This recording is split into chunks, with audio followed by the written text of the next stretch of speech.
dengan akan membahas sebuah film yang berkaitan dengan varian. Namun bukan varian Kopet ya.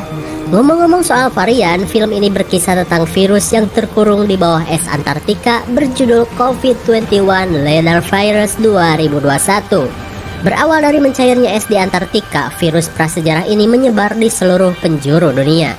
Dan parahnya lagi, virus tersebut bisa mengubah orang yang terinfeksi menjadi sosok seperti zombie. Wah, apa benar begitu? Dari kejadian aneh itu, seorang peneliti yang bernama Ellison berusaha untuk melakukan penelitian terhadap virus tersebut. Tapi karena posisi lab yang berada di luar kota mengharuskan regu militer untuk mengawal misi berbahaya itu, perjalanan mereka pun terbilang sangat sulit karena mereka harus melewati kota-kota yang sudah dipenuhi para zombie. Bagaimana perjuangan mereka menerabas para zombie? Daripada penasaran, mari kita langsung saja ke pembahasannya. Dan jika kalian suka dengan channel ini, seperti biasa silahkan subrek aja biar gak ketinggalan video menarik lainnya. Film ini diawali oleh ramainya media yang memberitakan sebuah virus bernama COVID-21 karena pemanasan global di bumi menjadikan es yang berada di Antartika mencair dan membuat virus prasejarah itu muncul ke permukaan. Virus itu pun menyebar dan menginfeksi banyak manusia. Parahnya lagi, kekacauan terjadi ketika yang terinfeksi mengalami perilaku aneh dan cenderung menjadi kanibal atau penyuka sesama jenis. Tapi bukan lesbong ya, bosen, dah tamat pula. Tak cuman lockdown, PSBB, PPKN, IPA, dan IPS, pemerintah pun melakukan darurat militer karena orang-orang yang terinfeksi kini menjadi ganas.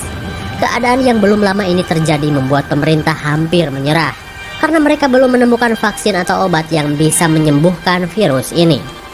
Kemudian scene beralih kepada seorang pria yang bernama Scott, di mana ia sedang menjalani saran pemerintah untuk di rumah aja. Scott yang seorang mantan militer berusaha mengisi waktu dengan mengasah ilmu silat Maung Edan yang sedang ia dalami. Scott pun mengalami keadaan yang sulit ketika stok makanan di rumahnya sudah habis akibat PPKN yang terus diperpanjang. Kemudian ia memaksakan diri untuk shopping ke Ojon Mall karena kalau di rumah terus susah, masa ia harus makan keramik. Lalu Scott pun berangkat. Di tengah perjalanan, Scott melihat suasana kota tampak sepi dan seperti kota mati. Karena jarak yang tak terlalu jauh, Scott pun tiba di mall yang selalu mempunyai diskon 100%. Gratis dong ya, karena Mang Ojon bikin mall bukan untuk usaha, melainkan hobi sejak Mang Ojon dilahirkan ke bumi ini. Sesampainya di sana, Scott mendengar kegaduhan orang-orang yang seperti berebut barang diskonan. Scott pun jelas penasaran. Wah, diskon apa lagi nih? Ia pun mendekati sumber keramaian itu. Akan tetapi dugaannya salah.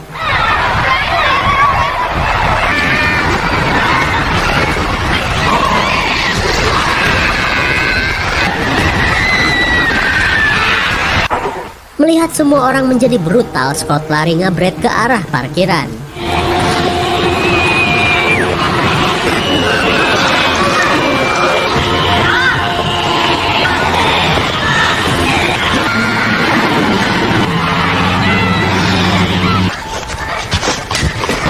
Untung saja Scott berhasil selamat dari kejaran orang-orang yang seperti zombie itu. Kemudian ia berniat kabur menggunakan mobil polisi. Tapi sialnya kunci mobilnya gak ada. Alhasil Scott hanya bersembunyi di sana sambil menunggu keadaan baik. Tapi tiba-tiba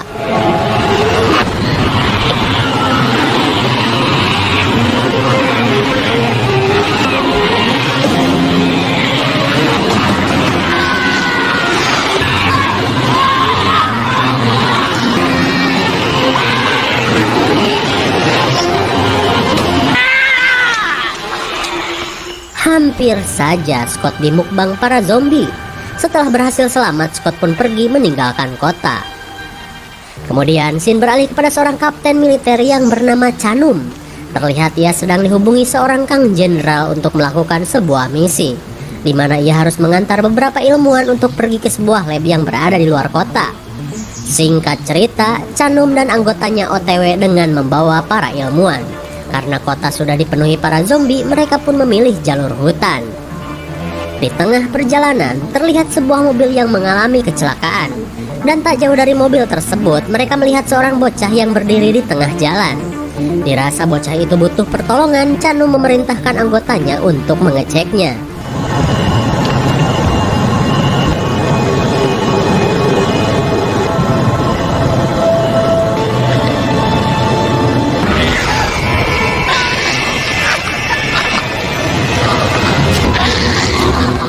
Tanpa diduga, bocah itu ternyata adalah zombie bocil. Seorang anggota pun terkena gigitan sampai sekarat. Lalu Chanum berusaha untuk membantu anggotanya, tapi tiba-tiba zombie dalam jumlah yang banyak kini mengejar mereka. Karena tak mungkin melawan, Chanum memerintahkan anggotanya untuk kembali ke mobil.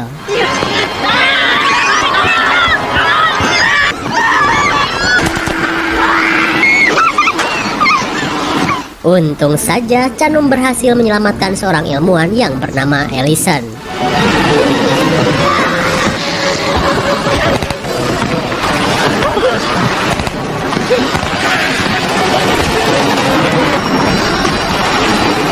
Dari serangan tersebut, banyak anggota militer dan ilmuwan berubah menjadi zombie, hingga membuat Ellison pun terpisah dari rombongan.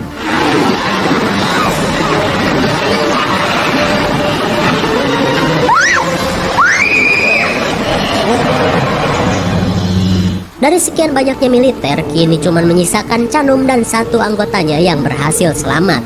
Kemudian mereka melaporkan serangan tersebut ke si Kang Jenderal dan memintanya untuk segera mendatangkan bantuan.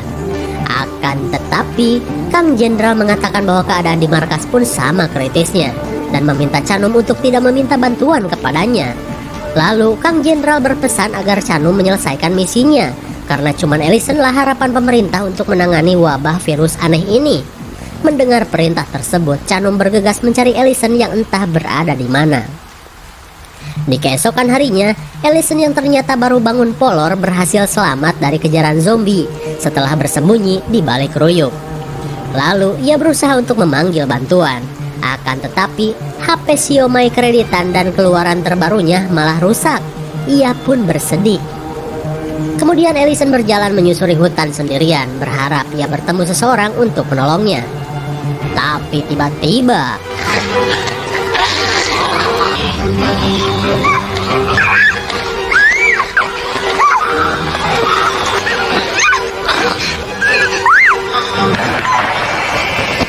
untung saja Scott yang tadi lagi apruk-aprukan berhasil ngeheadshot zombie yang sedang solo itu.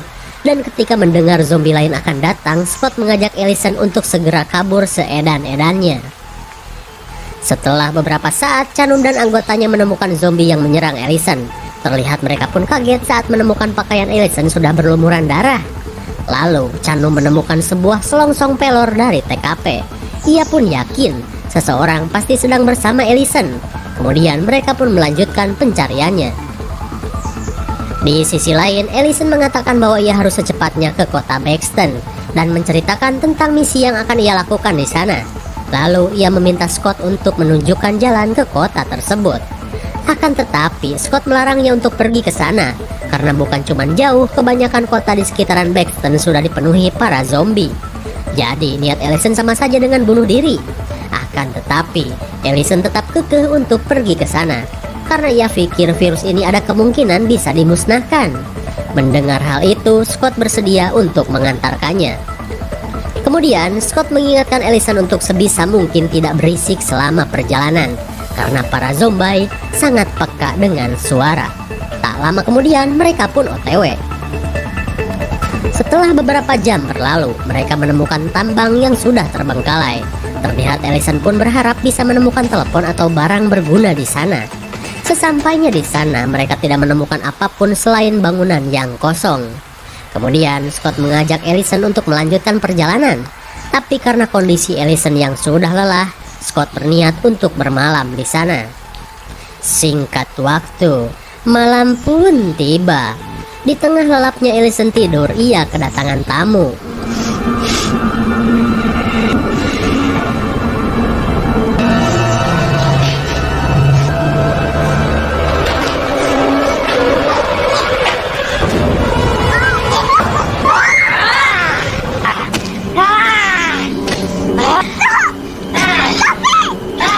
Hampir saja Ellison diserang zombie.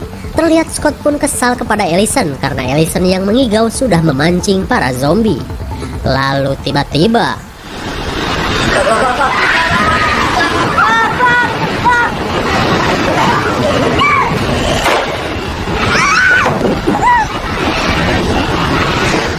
kesialan Scott pun bertambah saat ia dan Ellison malah terjebak di ruangan tersebut. Di tengah keputusasaan, Ellison menemukan sebuah lorong bawah tanah. Lalu mereka pun bergegas kabur melalui lorong tersebut. Tak lama kemudian mereka mendengar suara-suara yang tentu saja bukan suara tikus.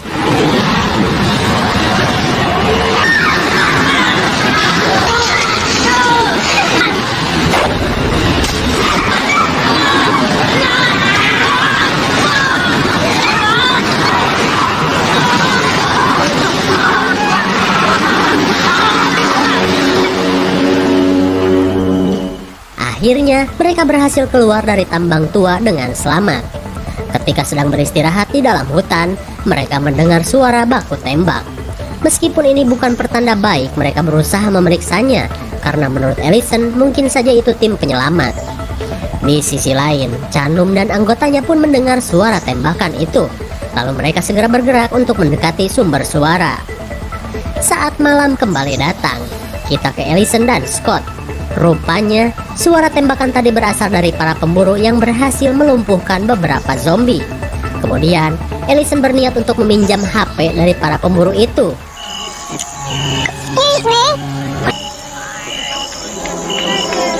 Melihat kedatangan seorang kewes, sang ketua pun menyambut Ellison. Kemudian Ellison langsung membicarakan maksud kedatangannya. Tapi menurut si ketua, usaha Ellison sia-sia saja, karena panggilan jenis apapun sudah tidak bisa digunakan. Lalu, Scott mengajak Ellison untuk segera pergi saja. Tapi tiba-tiba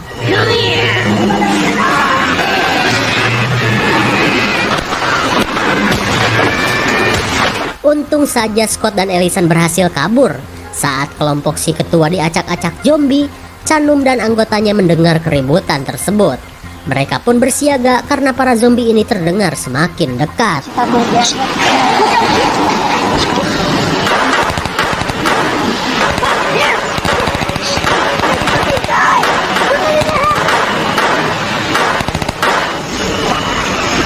Drop the rifle down.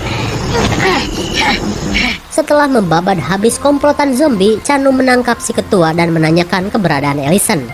Kemudian si ketua mengatakan bahwa ia pernah bertemu dengan wanita ilmuwan yang akan pergi ke kota Baxton. Lalu, menurut seorang anggota, kota Baxton berada 100 km dari lab. Terlihat mereka pun bingung untuk apa Ellison pergi ke kota tersebut. Di keesokan harinya, kita kembali ke Ellison. Perjalanan mereka sudah hampir sampai di kota Baxton. Namun tanpa mereka sadari, komplotan zombie dari arah hutan sedang OTW memburu mereka. Lalu tiba-tiba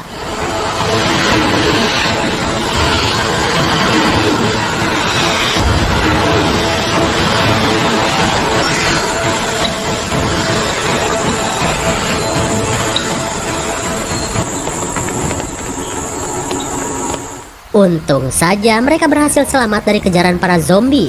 Sesampainya di kota Baxton, mereka pun kaget karena kota tersebut sudah dipenuhi dengan zombie. Kemudian Ellison menunjukkan lokasi lab yang menjadi tujuannya.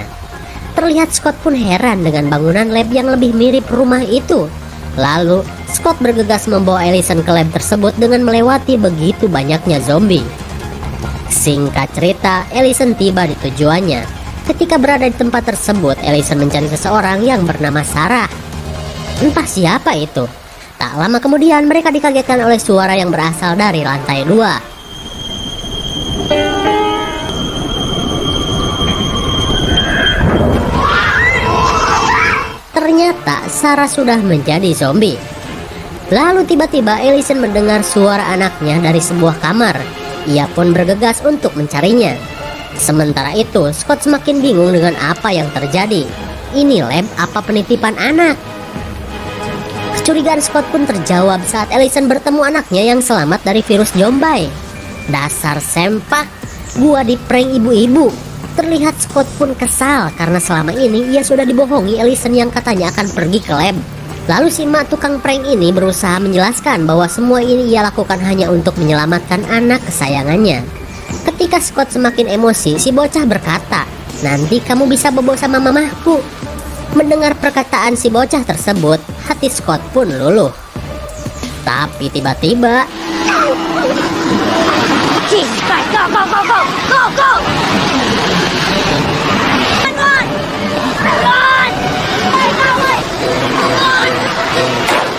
di saat itu pula, Canum yang sudah berada di kota Baxton langsung bergerak saat mendengar tembakan dari Scott.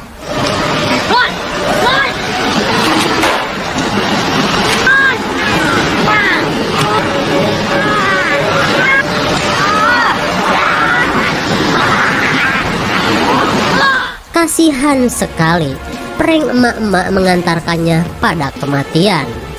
Ellison pun ngabret dengan membawa anaknya.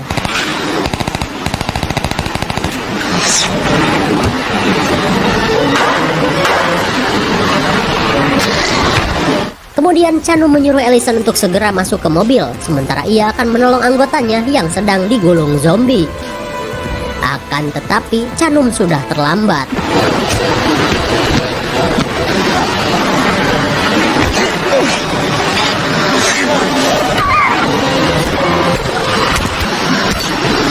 Dengan terpaksa, Canum membunuh anggotanya yang sudah menjadi zombie.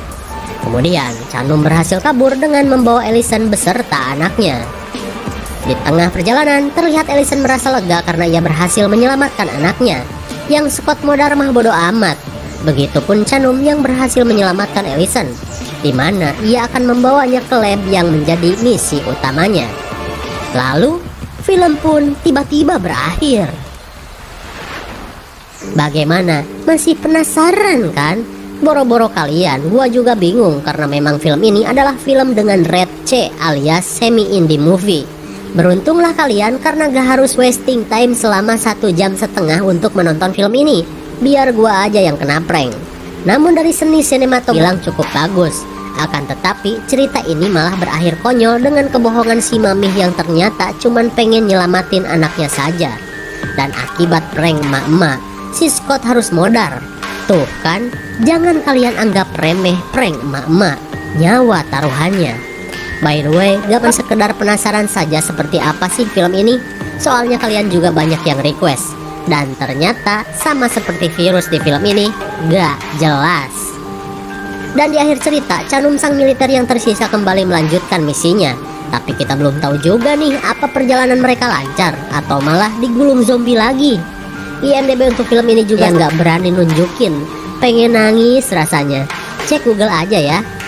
Mungkin segini saja review dan pembahasan film Corona ini. Mungkin segini saja review dan pembahasan film Corona 2 hiji. Jangan lupa like, share, and subscribe supaya kalian tidak ketinggalan jika ada video menarik lainnya. Thanks for watching and see you on next video. Bye bye.